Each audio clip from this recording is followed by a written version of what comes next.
BBM, may taning na ang buhay. Yuhuy! Unang-una. O sige. Pangalawa, maraming sundalo ang susunod kay Pokis. Pangatlo, Boeing nang hihina na. Sabi ko sa inyo eh.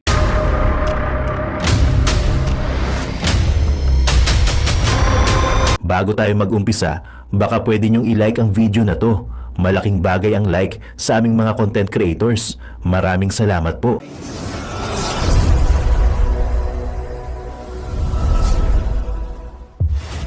Nagbago na. Attack dog pa rin, pero tuta na ni Marcos. Yan. Ay, nako. Si Claire, alam mo, si Claire, siya lang ang nakikinabang. Kasi yung banat ni Claire is not really effective. Lalo pong nasira, sa totoo lang, lalong nasira si Bongbong Marcos. Lumabas po si Bongbong Marcos na duwag. Tapos, anong meron kay Bongbong kung hindi trolls? Kasi si Claire hindi naman umaarting Yusek eh. Hindi rin siya umaarting abogado. Ang arte niya troll. So, in short, nakikita nyo ba? Kasi kung effective ang pagtatanggol ni Claire kay Bongbong Marcos, hindi lalagapak ang trust rating ni Bongbong. Lagapak pa rin. So in short, wala ding silbi si Claire. Pero si Claire may kinita. Pwede siya nakinabang. So yung taong bayan, yung pera ng taong bayan na pinambayad kay Claire, nagamit ang taong bayan. Hindi rin nakinabang si Bongbong. Sino lang ang panalo? Si Claire. Panalo yung vlog niya. Pinapanood siya. May sahod pa siya. Eh malamang may bonus din yan. Eh pagtanggol mo yung ganyang kahirap. Ano yan? Hero ba? Si Darna ba yan si Claire? Para ipagtanggol niya yung ganyang kahirap ng libre? Ng maliit lang ang bayad? Wag nga tayo. Sinong na? Yumaman. Siya lang. Agarang sagot ng Malacanang. Tila pinipilit na lang daw dumihan ng mga nagawa at plano ng Pangulo. Alam na raw ng taong bayan ang pagkakaiba ng isang totoong makabayan sa isang gusto lang iangat ang bansariling kapakanan. Hindi raw nagpapakabayani si PBBM ayon kay Castro at obligasyon nitong linisin ng gobyerno. Pero dahil marami na raw naaapektuhan sa aksyon ng Pangulo, tila may mga gumagawa na lang daw ng mga kwento para ibagsak siya. Yan ay matapos hindi makinabang at hindi mapagbigyan ng iilan sa kanila. Kaya raw pinipili ng mga ito manira. Una nang isiniwalat ni Singson ang pag-atras sa suporta sa Marcos administration sa kabila ng pagtulong nitong manalo si PBBM sa eleksyon. Tila kinalimutan na raw kasi siya ng Pangulo at hindi nabigyan ng director-level position ayon sa kanyang mga pahayag noong 2025. Tiniming ng dating gobernador ang kanyang mga paratang sa 2026 sa pagpatak ng 40 years matapos ang ouster ng ama ni PBBM na si Marcos Sr. noong 1986. Hihintayin daw ni Singson ang pag-aproba. Teka muna. Yung sinabi ni Singson, mamaya papaliwanag natin yung 40 years. Yung huling pagkakatanggal ng kanyang tatay ay may ibig sabihin, 40 years. Explain natin mamaya. Ha? Noong 1986. Hihintayin daw ni Singson ang pag-aproba ng palasyo tungkol sa hamon niya sa debate. Kasabay nito, balak din ng dating presidential friend ang pagkasa ng one-time big-time rally para ipanawagang labanan ng korupsyon at anyayahan ng ilang mga grupong dumalo. Para sa agenda. Yan, hinamon ha. Hinamon ni... Dito pa ata yan. Ito. Sa debate challenge ni Manong Chavit. Yan lang, yan din ang banat ng Malacanang. Hannah T. Saglit. Puro pa-media lang, yan din ang banat ng Malacanang sa debate challenge ni Manong Chavit. Dagdag ni Yusek Claire Castro, ang paglaban sa korupsyon ay hindi dinadaan sa debate, kundi sa pag-aksyon para mapanagot ang dapat managot. At yan daw ang ginagawa ng Pangulo ngayon. Sana rin daw noon sila naghamon ng debate nang aminin ni dating Pangulong Rodrigo Duterte na talamak ang ghost projects noong panahon niya, pero hindi naman naimbestigahan. Anak ng teteng talaga 'to si Claire. Hinamon ni Chavit, eto si Bongbong Marcos ng debate. Anong sagot? Kasalanan na naman ni Duterte. Eto si Claire,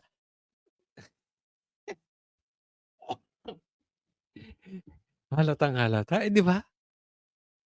Nakarinig na kayong magsalita ang abogado? They make sense, 'di ba? Hindi parang troll. Nakikita nyo, minsan kahit yung ibang abogado, even yung mga hindi ako sang-ayon na abogado, 'pag nagsalita sila, may matututunan ka. They make sense. Abogado, yung abogado 'pag nagsalita tunog abogado. Ito tunog troll talaga. Parang nasa GC nila, "Ay, lahat ng balita balik sa Duterte." Okay? Kahit si Mr. Tubig, ituro nyo si Duterte. Ano ba yung tubig na yan? Yung tubig, yung water. Diba ganyan ang kinalalabasan nitong animal na ito. Puro na lang Duterte, Duterte, Duterte. Diba? Ako magdududa kung siguro sila ay teenager. Ako sa tingin ko, baka type nito si Claire kung pareha silang teenager baka kinakalantari na nito si Claire si PRRD. Di ba? Isipin nyo debate. Pero ito yan. Si Bongbong Marcos, guaranteed, duwag yan.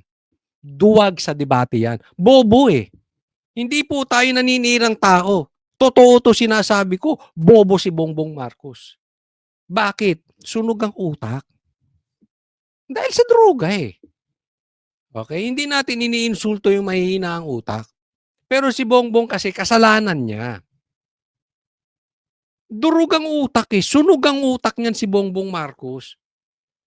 Kaya nga hindi nga makapag-create ng sentence yan ng binabasa Hindi makapag-create yan ng sentence na may sense na hindi binabasa.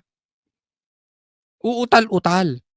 Sunog ang utak Kaya nga nabalita itong Venezuelan president si Maduro.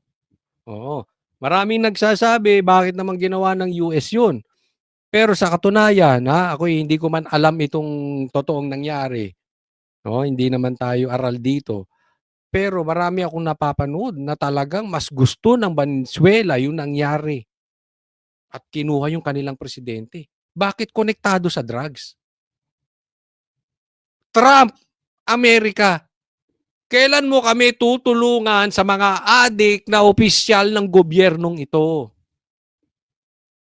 Diba? Sabi nila marami bakit daw inano yung soberanya ng Valenzuela. Ikinabuti ng taong bayan Isipin mo, dinaya. Nangyayari ba sa Pilipinas yan? Dinaya ang eleksyon. Yung presidente connected sa droga. Total, may EDCA rito, Trump. Ba't hindi ka naman gumalaw-galaw? Kuhanin mo na. Bago pa kuhanin ni Lord. Etong mga adik na opisyal. Kasi bakit ka naman kasi mag-uupi opisyal na mahilig ka sa droga? Hindi ko rin naman maintindihan itong mga animal na to. Diba? Pero debate, malabo yan. Kasalanan to. Alam nyo kung sino may kasalanan? Kaya ayaw lumaban ng debate. Kasalanan ni Cayetano yan Pinahiya. Nilaspag. Niyurakan sa debate. Tinapak-tapakan si Bongbong Marcos. Last niyang debate yun, ayaw na. Hindi na siya pinayagang magdebate. Siguro, pag pumayag ng debate ito si Bongbong Marcos, magsisuicide si Lisa at si Boying. Hindi na nila malalaman kung paano ipagtatanggol si Bongbong Marcos. Kaya over there, dead body, hindi matutuloy ang debate na yan. Malabo yan. Kaya anong style? Sisi sa Duterte. Ni Mrs. Tubig. ni Mrs. Tubig. Si Claire Castro. Next topic po tayo. Eto po, tingnan natin, Tingnan niyo 'to, tingnan niyo 'to. Ito yung sinasabi natin patungkol sa 40 days. Kasi sabi, number 40 in the Bible means completion and a start of new beginning. Totoo 'yan. Kasi 1986, ah, ah, 60 years old si Marcos Sr. Tapos after 40 years, 60 years old na rin ito si tama ba 60? Hindi ko mabasa, Babasahin ko. 1986, 68 years old si Marcos Sr. nung natanggal. 2026 is exactly 68 years old na rin si Bongbong Marcos at posible matanggal. At ako'y naniniwala this will happen. Hindi ko pinatatanggal, Pinipredict ko lang po ang posibilidad. And sabi dito, history is repeating itself. Bakit, kanyo? Kasi sobra na po. Hindi ko alam kung paano pa matatagal. Kung hindi dahil sa mga pare, kung hindi dahil sa mga pinklawan na walang paninindigan, bagsak na po si Bongbong Marcos. Na posibleng ikatanggal niya. Hindi ko pinapatanggal, posibleng ikatanggal niya. Kaya ako'y naniniwala ito'y mangyayari. Pero saan pa ba pupunta? Doon na rin Bakit? Hindi na maiwasan. Yung baho nito, nangangaliwasaw na. Parang nanunuot na yung baho. Diba? Ano bang ibig sabihin nito? Sa Biblia kasi, yung 40 years, remember that, nung si Moses, nung inalis sa Egypt, yung mga Israelites at dadalhin sa Promised Land, it took them 40 years bago makarating doon dahil pasaway. Pasaway itong mga Israelites bago nakarating sa Promised Land. At 40 years, 40 days, nung pinako ang Panginoon at siya'y nabuhay muli, bago siya umakyat sa langit, 40 days. And also, nung nag-fasting, ang Panginoong Jesus natin, na remember that, nag-fasting siya 40 days. Tinukso siya ng dyablo. So marami pong ganyan sa Biblia. Even nung umakyat si Moses sa Mount Sinai para katagpuin ang Panginoon, 40 days din. Okay? So very meaningful po ito sa Bible. Hindi natin alam kung ito may kaugnayan dito. Pero baka ibigay sa atin ng Panginoon ang bagong simula. Di ba? So speaking of yung aking bagong binuksan na topic sa aking Facebook, yung fasting. Tayo po yung nagfa-fasting. Susubukan natin mag-fasting 48 hours a week. Hindi lang po yan for spiritual, ito po ay good for the health. Yan, kasi po malaking bagay na yung sugar natin, yung ating sa katawan, may tulong po yung fasting. But anyway, nabanggit ko lang ulit, no? So, yan po ang connection yan. Malay natin.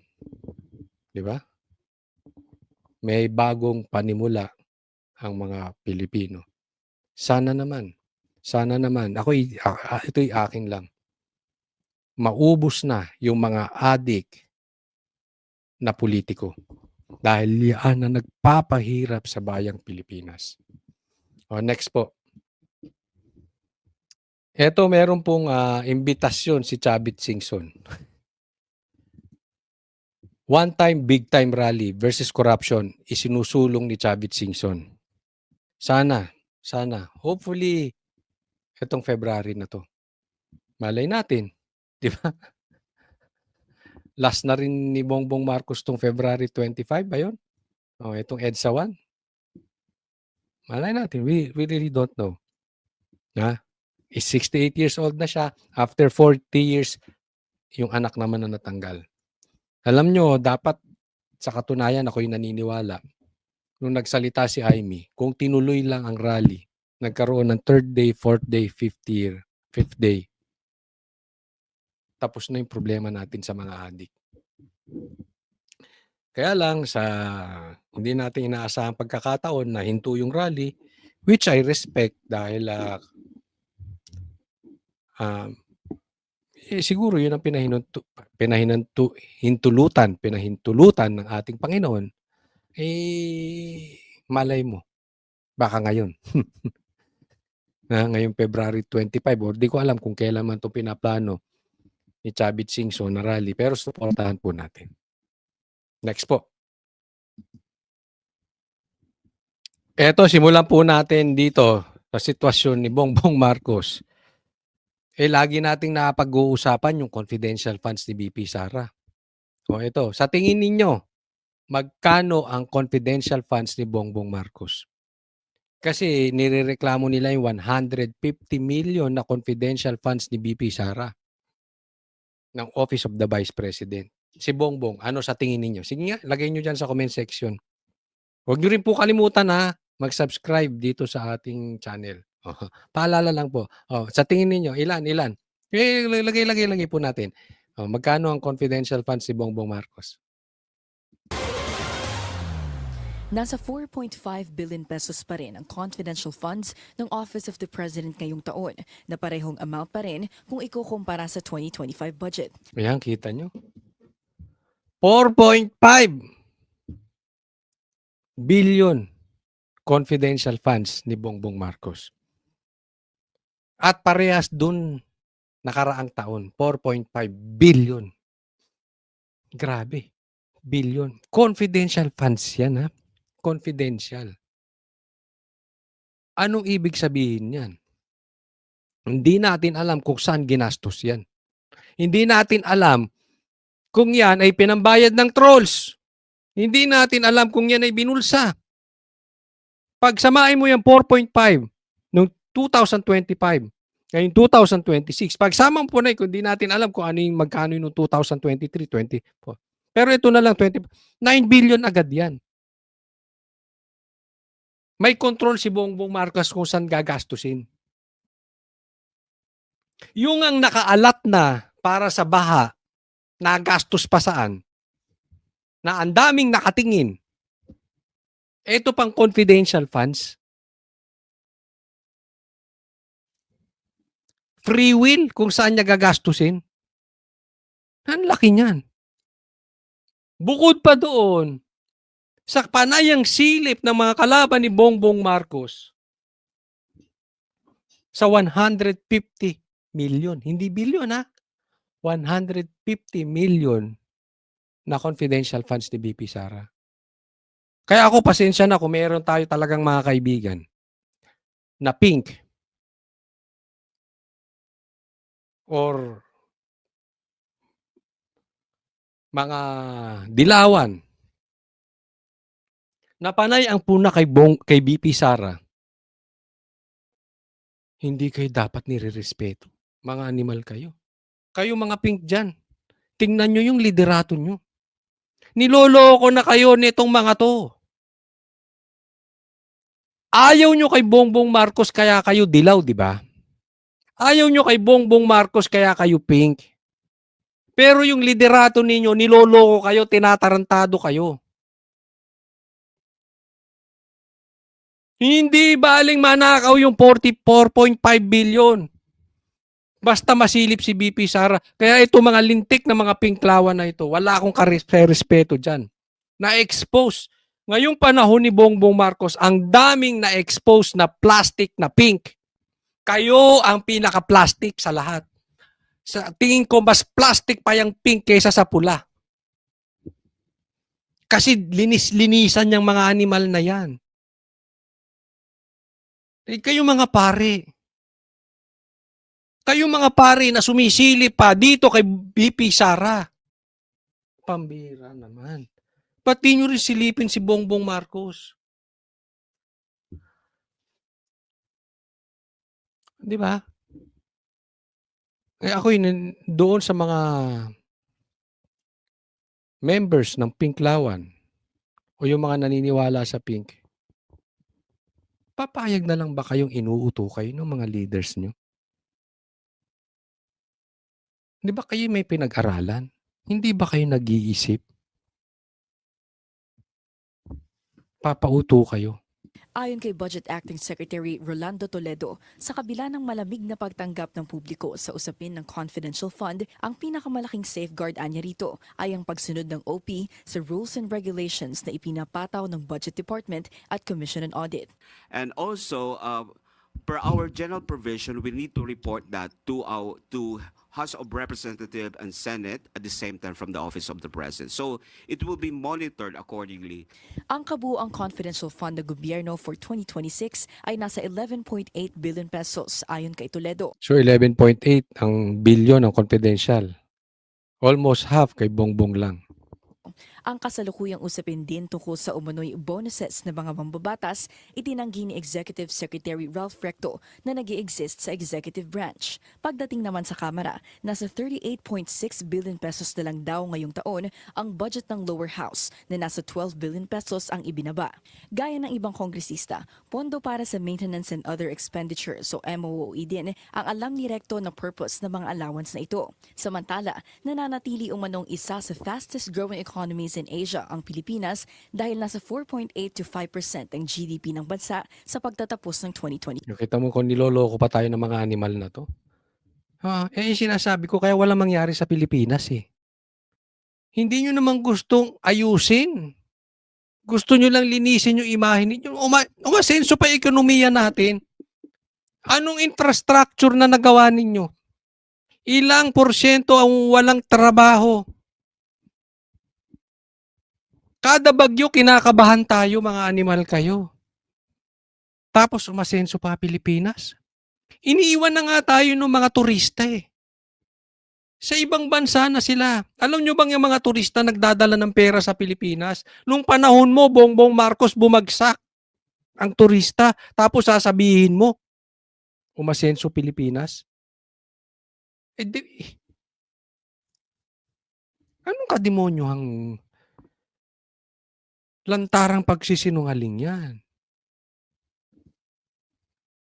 5. Wala naman daw epekto ang kasalukuyang sigalot sa pagitan ng Venezuela at Estados Unidos sa ekonomiya ng Pilipinas at nananatili ring matatag ang koneksyon natin sa ekonomiya ng Venezuela. Para sa agenda, Opinion ko lang. Mas maganda pa talagang mangyari sa Pilipinas yung nangyari sa Venezuela. Kuhanin nyo na yung mga adik na opisyal dito sa Pilipinas. Pahirap sa buhay ang mga yan. Tapos, isipin nyo, ang laki-laki ng confidential funds. Naghihirap ang Pilipinas. May naaatim nyo ba yung mga yun? Kung ikaw ay opisyal, naaatim mo yan. Wala ka na talagang konsensya. Nakikita mong Pilipino nag-ihirap tapos ikaw haya-hayang buhay. Pambira, oh. Next po. Ito po, pag-usapan natin. Dito, kitang-kita po natin, nanghihina na si Boying. Malapit na. Malapit na ito si Boying. Tingnan po natin. Sa pagpapatuloy ng preliminary investigation sa umano'y maanomalyang flood control project sa Bulacan, nag-file ng kanilang counter-affidavit sa Department of Justice sina Senador Joel Villanueva at dating Senador Ramon Bong Revilla Jr. Ang National Bureau of Investigation naman na siyang nagsampa ng reklamo sangkaterbang dokumento ang dala sa DOJ. Ayon sa Justice Department, ang preliminary investigation ngayong araw ay patungkol sa mga proyekto sa Bulacan na kinasangkutan din ng contractors na Wawaw Builders at Top. Tingnan yung kalokohan to, no? 'Di ba? Yung NBI nagreklamo. Saan? Sa DOJ. Kaya sino ba? Kanino ba yung control yung DOJ? Di bago naman yung si Boying naging ombudsman, di ba siyang sekretary ng DOJ? Niloloko nyo kami dyan. Sino binibira dito? Si Villanueva at si Revilla. Alam naman natin, matalik na kalaban ng Remulla ang Revilla sa Cavite. Sa katunayan, maikukumpara natin ang Revilla, di umano, sabi sa akin ng mga taga Cavite, maikukumpara ang Cavite na parang si Sara ang Revilla at si Bongbong ang Remulla. Ayaw ng tao sa Cavite dito sa mga Remulla. May totoo ba yan sa mga naririnig ko? Kaya anong ginagawa? Parehas nung ginagawa kay BP Sara. Pinababagsak si BP Sara dahil hindi kaya sa patas na eleksyon. Ganyan din ang ginagawa kay Revilla. Pinababagsak si Revilla dahil hindi kaya sa patas na eleksyon. Hindi kakayanin ng Rimulya ang Revilla dyan sa Cavite. Tapos ngayon, ang daming kaso. Samantalang yung mga magnanakaw, tahimik kayo, NBI? Ano nangyayari sa inyo? Sa bagay, hawak ng DOJ dati ni Boying. Nudge Catalyst Builders Inc.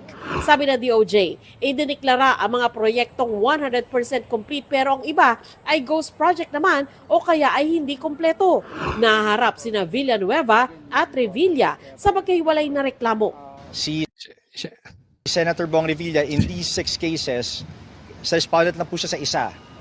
Okay, tapos si Senator Joel Villanueva is also a respondent in another case in one of the 6 cases. Ay, ba't ikaw nagsasalita? Salita ka na sa... Hindi, ano yan, tagapagsalita yan eh. Hindi, ako nagtataka lang ha. Kasi yung mga ganitong pagkakataon, meron kayong kaibigang epal? Ako meron. Gusto nyo malaman? Sino? Lahat naman tayo may kaibigang epal. Lahat tayo may kaibigang epal, di ba? Pero yung may pagkakataon umepal na nahimik, nakakapagtaka. Parang nakajeta. Hindi nagsasalita. Di ba? Yung epal, bida-bida yan. Pag sa isang grupo, halimbawa, sa isang table, sa isang usapin, kailangan siya lagi bida. Hindi po pwedeng hindi magsasalta. Alam ko nakaka-relate kayo. Lagay niyo yung pangalan ng kaibigan yung epal. Diba si Boying hindi nagsasalta ngayon? Diba?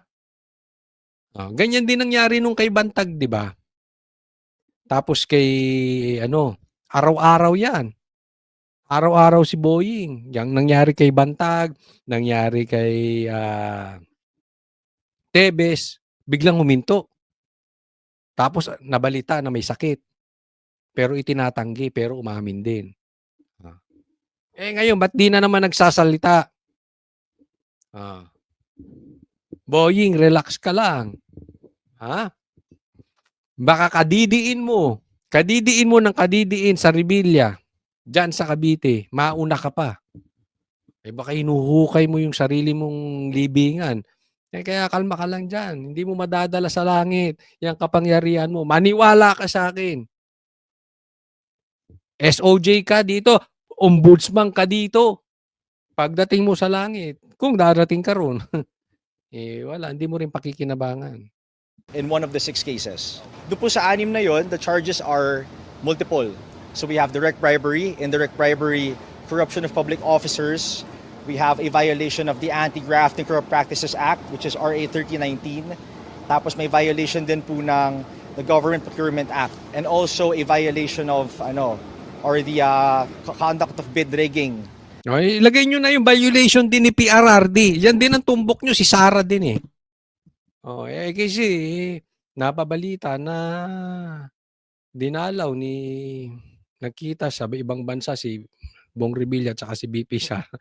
So kaya, alam mo naman, pagka namarkahan kang Duterte, guguluhin ang buhay mo. And in the procurement process. Tig-isa po sila, pero hindi lang po sila yung respondent sa mga kaso na yon. So we have multiple respondents, including DPWH officials. Muli na maitinanggi ni Villanueva na nakinabang siya mula sa flood control projects sa Bulacan. Alam niyo yung nangyayari tungkol sa flood control, kinamumuhian natin for so many years. Yung away namin ni Zaldico, tapos doon sa complaint, 1% daw binibigay ni Zaldico sa akin. So, that's ridiculous. Ayon sa kanyang abogado, meron silang 3 testigo kasama na rito ang staff ni Villanueva na kinilala ni dating Bulacan District Engineer Henry Alcantara bilang peng na inabutan umano niya ng 150 million pesos sa Alam mo kaya yung kay Gutesa, yung salaysay, hindi man lang binigyan ng pansin. Kasi sinong mas matimbang ang salaysay? Etong mama na ito o yung kay Gutesa? Kasi yung kay Gutesa ang itinuturo si Bongbong Marcos at saka si Tamby. Ito ang tinuturo si Revilla at saka si Villanueva. Halatang-halatang fall guy. 'Di ba? Sino ba talaga ang may kapangyarihan diyan sa flood control? Hindi naman 'yan maiikot-ikot lang basta-basta. Magpakatotoo na tayo. Hindi naman basta-basta maiikot 'yan. Posible maikot, pero hindi nila basta-basta maiikot 'yan. Ang may kapangyarihang makapag-ikot talaga niyan, yung magpinsan. Si Gutesa, binibitbit niya mismo yung pera, dinadala sa kanila. Sino ka panipaniwala? Etong mama na ito ay nakinabang sa flood control. So, ibig sabihin, nililigtas niya ang sarili niya. Kasi gusto niyang mapunta dun sa witness protection program. Si Gutesa, walang kasalanan sa Pilipino. Walang kasalanan sa taong bayan, pero nagsalita. Nakukuha niyo yung ibig ko sabihin? Ganyan po kahina ang NBI natin. Wala ba silang confidential funds? Hindi nila naiisip ito. Niligaw nila lahat ng istorya dito kay Bong Revilla. Dito kay Villanueva. Hindi po sa pinagtatanggol natin. 'Di ba? Pero alam naman natin nangyari dun sa mga anak niya eh. Hindi pumirma sa impeachment ni BP Sara. Rest house sa Bulacan. Sabi ni Alcantara, para raw ito kay Villanueva bagamat hindi umano alam ng senador na mula ang pera sa flood control. Pero sabi ng kampo ni Villanueva, hindi totoo ang paratang ni Alcantara. Walang binigay. Walang binigay. So, nasa ng pera ko? Nasa kanila siguro. Sa engineer. No, biglang nagbintang lang si Alcantara. Ang dali magsalita. Pero si Saldico nagsalita. Kinonfirm yung sinabi ni Gutesa. May pictures. First hand. Saan pa pupunta? Si Revilla naman, hindi nagpaunlak ng interview pero ayon sa kanyang abogado, walang basihan ang akusasyon laban sa kanya. Matatandang idinawit si Revilla sa flood control dina Alcantara at dating DPWH Undersecretary Roberto Bernardo. Ayon kay Bernardo, tumanggap si Revilla ng 25% commission mula sa flood control. Yung mga ganitong complaint na fina-file na walang batayan, para bang final lang, para lang mangharas o mang-abala ng isang individual. Totoo naman. Ganyan talaga. Harassment yan. Kasi yan labang Cavite yan. Tapos may pangarap pa, di ba? Binabanggit-banggit din ni John Vic itong kanyang pagtakbo. Posibilidad sa pagka-presidente. Diba? Doon pa lang sabit na itong magkapatid na Rimulya.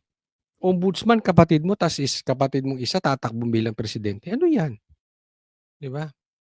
Anong karapatan ni Boying? Samantalang yung anak niya nadawit pa nga sa droga. So, sa totoo lang, yung mga ganitong complaint, ayon sa batas at sa rules ng evidence, hindi ito dapat paniwalaan. But in the case of you, In short, hindi tatayo sa korte yan. Ang problema dyan kasi sa ombudsman Pagka ipinasok na yan dyan, tapos ipinasok sa ombudsman, tapos na Sino bang ombudsman? Sec Bernardo, Di ba?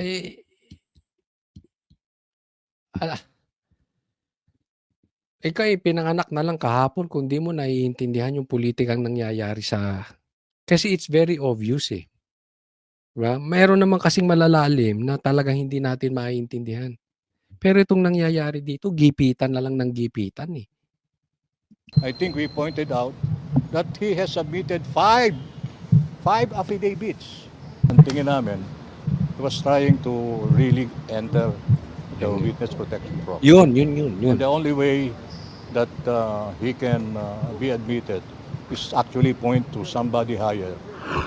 Kasi kailangan nila yan tulad niyan, nangako si Bongbong Marcos. May mga magpapasko sa kulungan.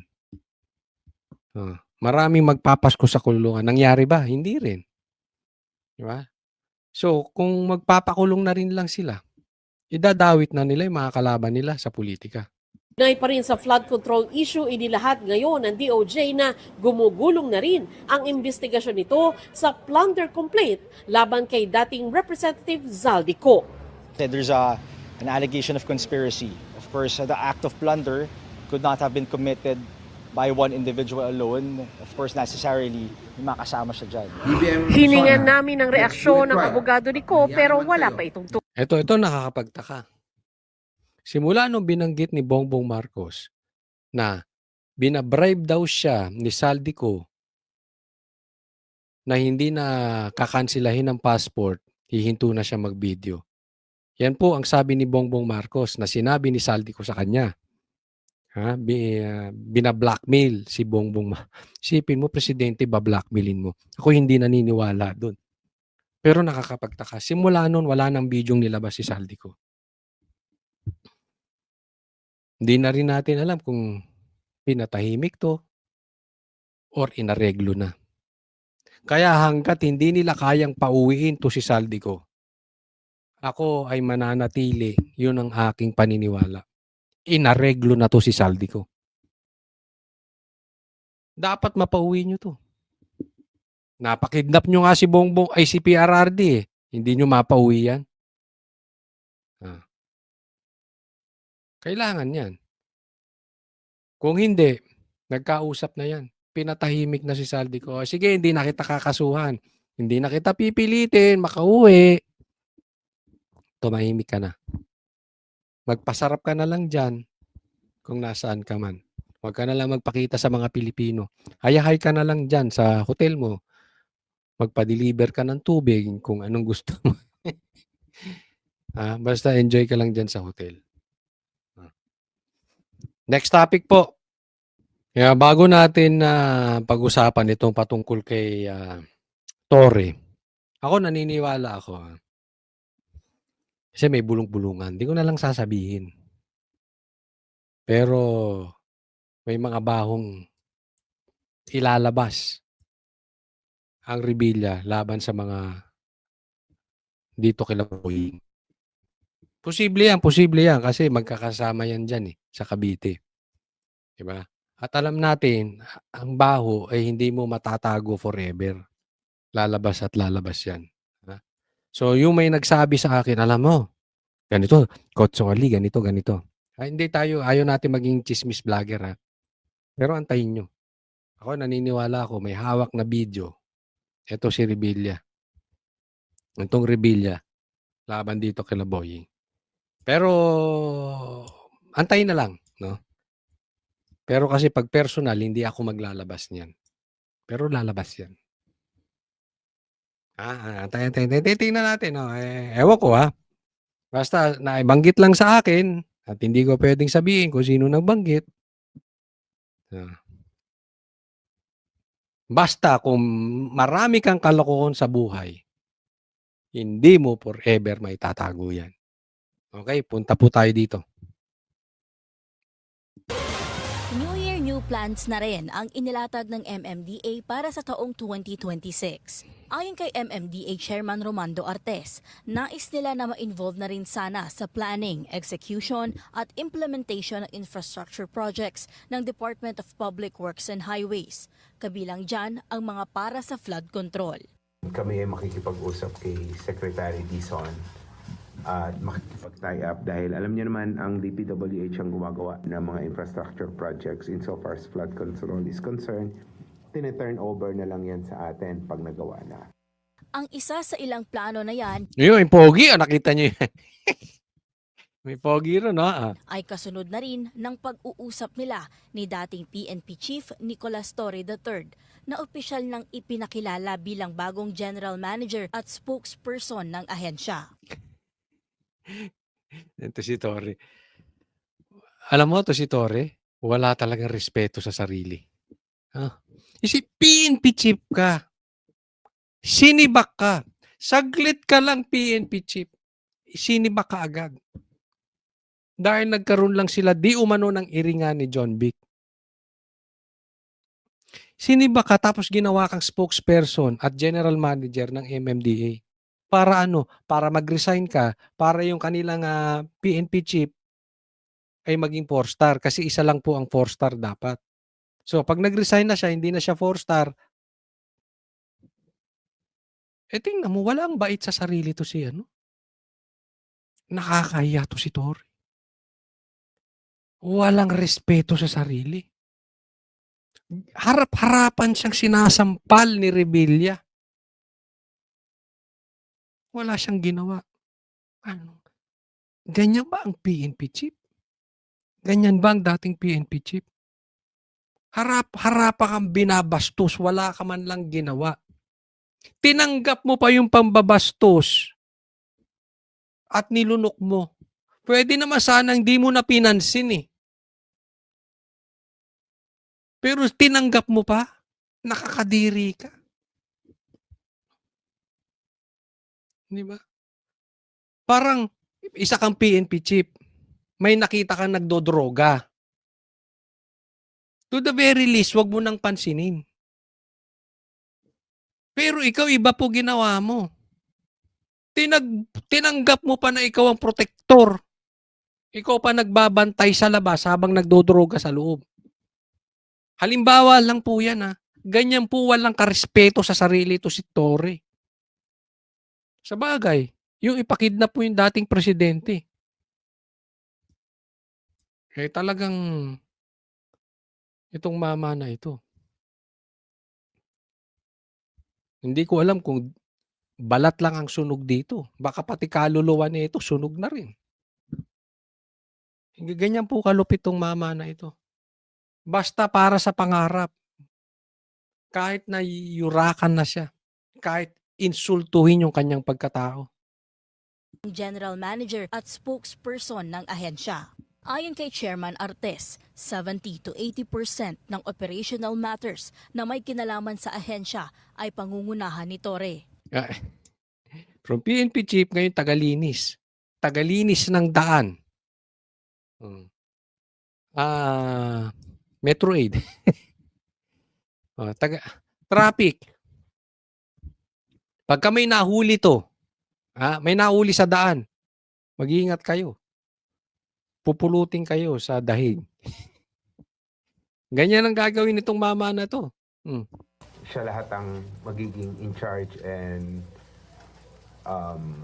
magpapatakbo basically na aming ahensya insofar as day-to-day operations are concerned.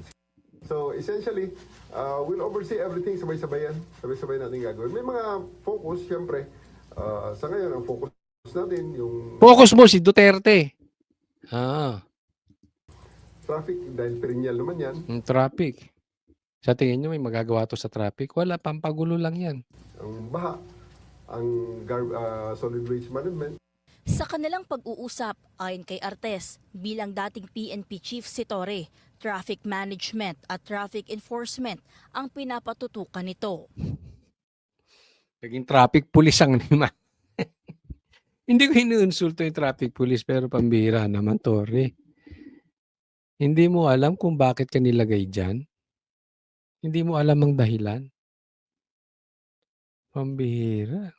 Harap-harapang pambabastos ang ginawa sa'yo ni John Vic. Napag-usapan namin unahin yung discipline ng aming traffic enforcers. So, meron kami dito na yung kung tinatawag namin SIIO, yung nag-investigate at nag-observe ng performance ng ating mga enforcers. Yung mga gumagawa ng hindi maganda, sila yung nag-investigate, lalo-lalo na pag may reklamo. At yun ay sila yung nagkakaso. Aminado si Artes na marami na rin ang nakasuhan sa kanilang tauhan. At sa ilalim ng pamumuno ni Torre, mas magiging strikto ito at mas magiging maigting ang investigasyon. I-review din daw ni Torre ang mga lugar kung saan pwede pa mag-improve ang pagmamando ng trapiko, katulad na lamang ng Marcos Highway, Commonwealth Avenue, Buong Pilipinas, kailangang improve ang traffic. at iba pa. Naging usap-usapan naman sa social media na tila demotion ang posisyon ni Torre ngayon. Sagot naman ang dating PNP chief dito. Kayo na naman nagsabi niyan eh. Hindi. Tanga ka ba? Hindi, ako'y nagtatanong lang ha. And are you really that stupid? Are you really that naive? Paano ka naging PNP chief?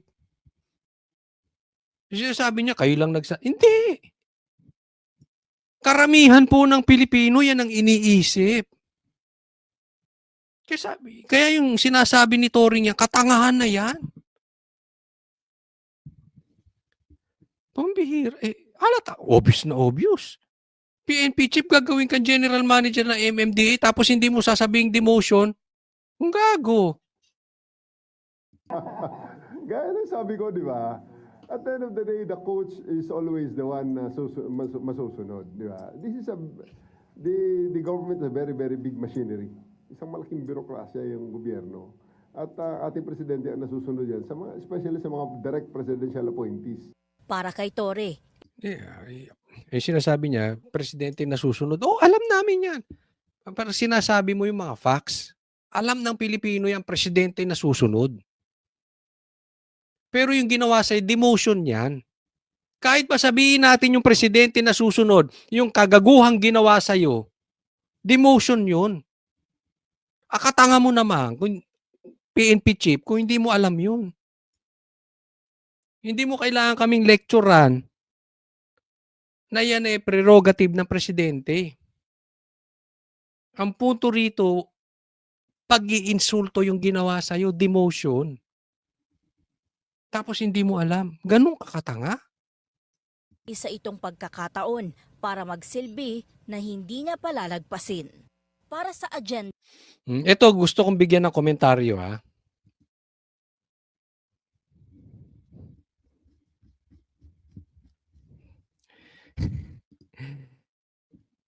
Ano sabi ni Tito Soto? Malinis yung budget pero gusto ni PBB mas malinis pa.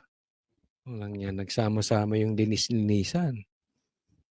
Ay, naayos na ba yung sinasabing kabit mo? Yung sinasabi ni Anjo Iliana ng kabit mo? Totoo ba yun? Bakit ko binabanggit yan? Kasi parang linis-linisan ito. This is very obvious. Akala ko naman nagbagong buhay itong mga to. Naimas-masa nung Pasko, kaya tayo ay nagpahinga muna. Sabi ko na, baka naman may pagbabago mangyayari sa gobyerno. Wala. Before, padaplis lang ang banat nitong dalawang magkaibigan, si Tito Soto at si Ping Lacson. Ngayon, hindi. Kumbagat sa bakla, dati, tinatago pa na sila'y bakla. Ngayon, lantaran na. Lantaran na yung pagiging bakla. Lantaran na sila'y kumukuha pa ng lalaki. Parang ito'y bakla na nagpasuso, pero itatanggi na bakla. Para itong bakla na nagdadamit pambabae, pero itatangging pambabae. Ganun ang ginagawa nitong dalawang magkaibigan, si Ping Lacson. Lahat naman kayo dyan malinis. Yan ang sasabihin nyo, lahat kayo dyan malinis. Ako napagtaka talaga. Magkano kaya ang pakinabang nito si Tito Soto sa ghost projects? Grabe to. Hindi ba to nahihiya? Ama naming Diyos na makapangyarihan sa lahat, salamat po sa iyong pagmamahal na hindi nagmamaliw. Sa gitna ng kaguluhan sa aming bansa, turuan niyo po kaming magtiwala sa iyong hustisya at hindi sa hustisya ng tao. Linisin niyo po ang aming mga puso at ituro niyo po ang tamang daan ng katotohanan at pag-ibig. Tulungan niyo po kaming maging ilaw sa gitna ng dilim at ipakita sa mundo na may pag-asa pa sa pangalan ng aming Panginoon Hesus. Salamat po sa pag-ibig po ninyo at salamat sa pagdinig ng aming mga panalangin at iligtas niyo po kami. Sa pangalawa po ninyong pagparito at patawarin po kami sa lahat ng aming mga pagkukulang at pagkakasala sapagkat ito po ang aming samot hiling sa matamis na pangalan ng aming Panginoon Hesus. Amen. Sa lumang silid, mag-isa kang tahimik. Walang kamera, palakpak ay wala na. sa bawat pader ng bayang iniwan mo, may pangalan mong di na mabubura.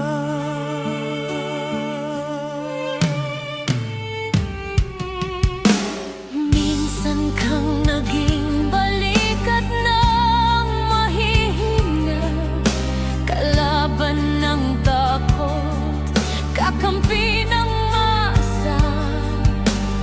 Di mo man laging nasabi ang tama, pinili mong ipaglaban ang madla. Hindi ka saktan gaya naming lahat, pero tumindi ka nang walang pag-atras. At ngayong pagod ka na, tatay, kami naman ang sasalo ng bawat bigat.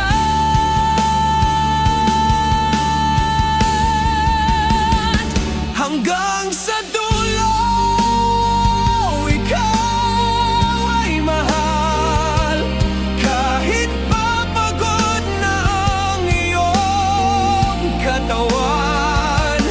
Tatay, salamat sa iyong paglaban. Ngayon, kami naman hanggang sa dulo. Di ka namin iiwan. Ang kwento mo'y dala ng bayan.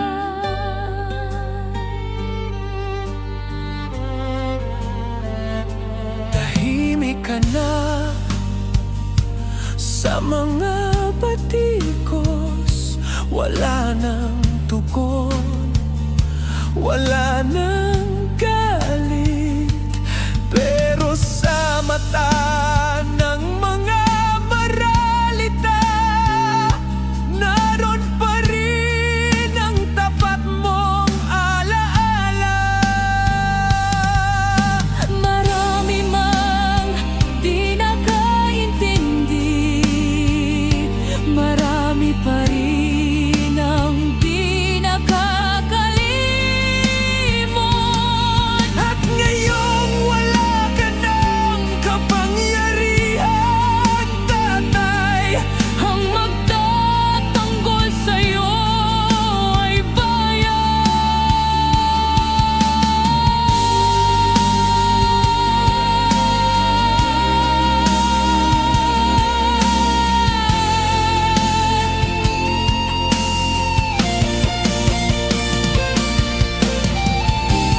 hindi ka nag-iisa, kahit ngayon.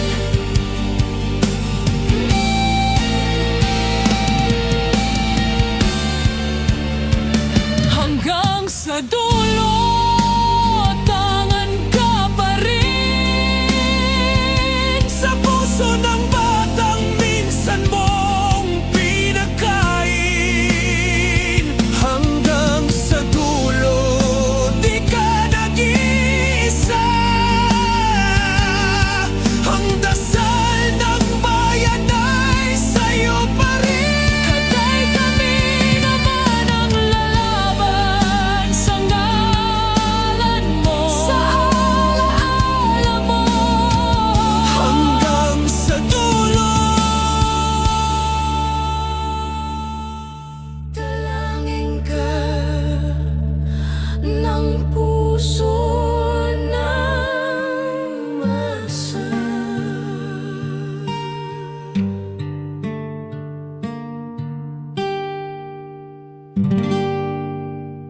At yun na nga mga kababayan, ano na ang masasabi mo? Kung mayroon kayong hinaing at komento patungkol sa balitang ito, please comment down below. Pag-uusapan natin yan sa comment section. At kung nagustuhan nyo ang video, ay huwag kalimutang mag-like at i-share na din para mas marami pang makaalam at umabot ito sa marami sa ating mga kababayan. Maraming salamat po. Mabuti pa ang sardinas, may label. Eh tayo, wala. Nay, ito na yung bayad ko sa isa, ano? O, kunin mo yung isa. Isa muna, iyan, no? Tapos, isa pa, di ba? 4 dapat na sardinas, eh. Yan. 3 na. Pang-4 na sardinas. Okay na.